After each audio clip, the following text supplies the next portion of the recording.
Ang baybay ay isa sa pinakapaboritong kakanin ng mga Ilonggo at napakasarap nito. Subukan natin gumawa ng ating sariling version at paraan ng paggawa nito. Tara, gawa po tayo.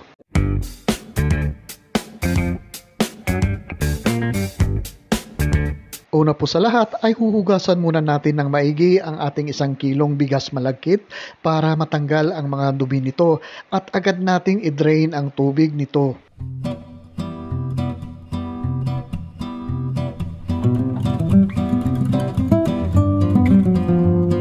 I-drain po natin ng maigi ang ating hinugasan na bigas at pagkatapos ipat-dry po natin ito gamit ang isang cheesecloth at pagkatapos ay i-spread po natin ito sa isang tray at patutuyuin po natin ito. Kahit air dry lang po ay matutuyo din po ito. Kung bakit kailangan patuyuin natin ang ating bigas malagkit po dito ay kailangan tuyong-tuyo po kasi po pag isinangag po natin ang ating malagkit na bigas ay magdidikit-dikit po ito kapag ito po ay basa. O ayan, isasangag natin ang ating malagkit na bigas hanggang sa maging golden brown po ang ating bigas po dito.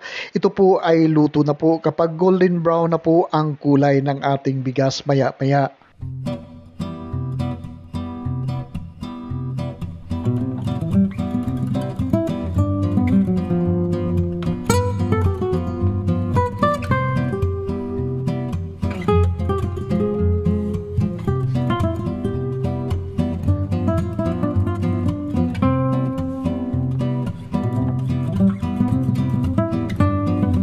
Kapag ganito na po ang kulay ng ating bigas ay hudyat po ito na luto na po ito. Pwede rin nating tikman kung hindi na po naglalasang bigas ang ating bigas po dito. Palalamigin lang po natin ang ating bigas po dito at pagkatapos ay gigilingin po natin ito ng pinong-pino. Gumamit po ako ng isang high-speed na food processor para pinong-pino po ang kalalabasan ng ating paggiling dito.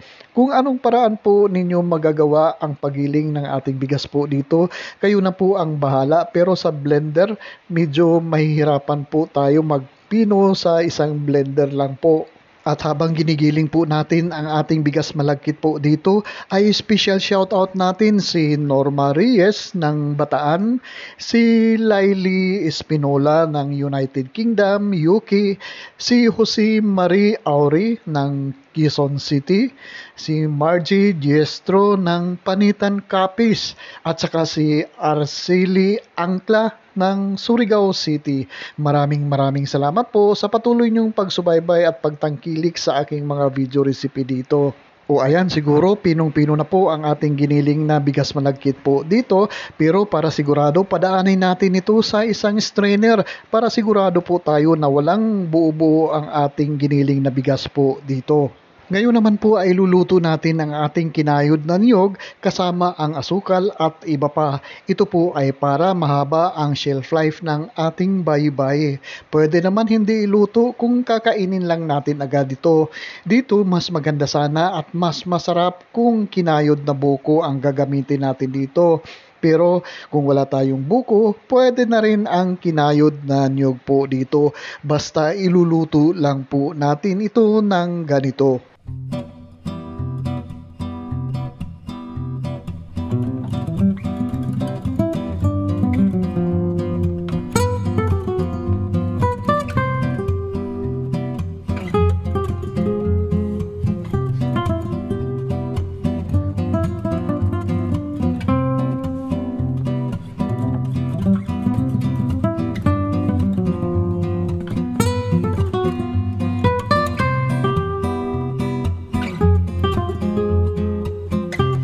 O ayan, parang bukayo na po ang ating kinayod na niyog dito.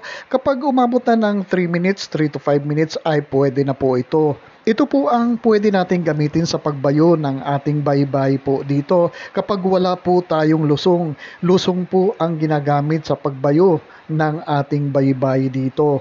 Panoorin nyo lang po kung paano ko po binabayo ang ating baybay po dito. Sundan nyo lang po ang video po dito. Konting tiyaga lang po kasi maliit po ang ating almirez po dito. Pero pwede na rin ito. At kapag tuyo ang ating binabayo po dito, magdadagdag lang po tayo dito ng tubig. Pero kapag buko ang ating ginagamit po dito ay yung buko juice ay mas masarap po sana gamitin pang dagdag ng tubig po dito. Itutuloy-tuloy lang po natin ang ating pagbabayo dito hanggang sa mag-well combine po ang ating nyog at saka yung ating giniling na malagkit. At pagkatapos po, antayin po natin na maging sticky po, naging malagkit po ang ating baybay po dito, kagaya nito.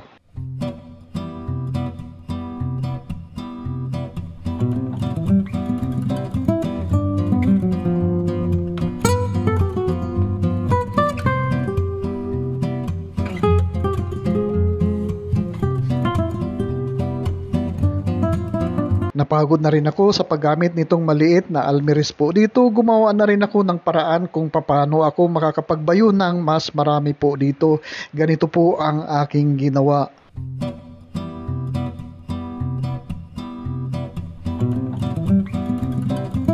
At ito na po, okay na po ang texture ng ating baybay po dito. Mas darker po sana dapat ang kulay kung muscovado sugar ang ating ginamit po dito. Pero okay na rin po ito. Ngayon naman po ay mag-measure tayo o magtimbang tayo ng mga 45 grams dito sa ating mixture na kasyang-kasya lang dito sa aking molder. Bibilugin lang po natin ito at pagkatapos ay ipapasok natin po ito sa ating molder po dito.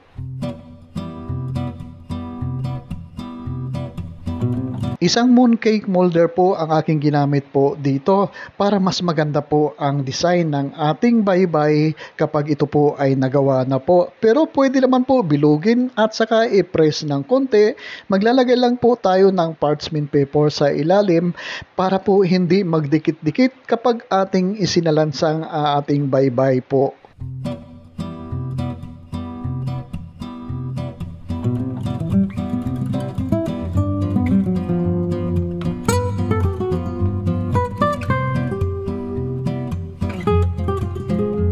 Ayan, napakaganda po ang design ng ating baybay kapag gumamit po tayo ng ating mooncake na molder po dito. Pero kung wala naman po, pwede naman bilugin lang po ay okay na po yon. Pero guys, kung ngayon lang po kayo napadaan dito sa Dan's Food Park, mangyari po lamang na pakisubscribe po ang aking channel.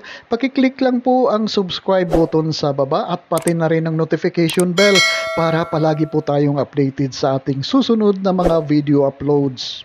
At isa na namang certified Rabsan na recipe ang ating nagawa po ngayon. Maraming salamat po sa panonood. Hanggang sa muli.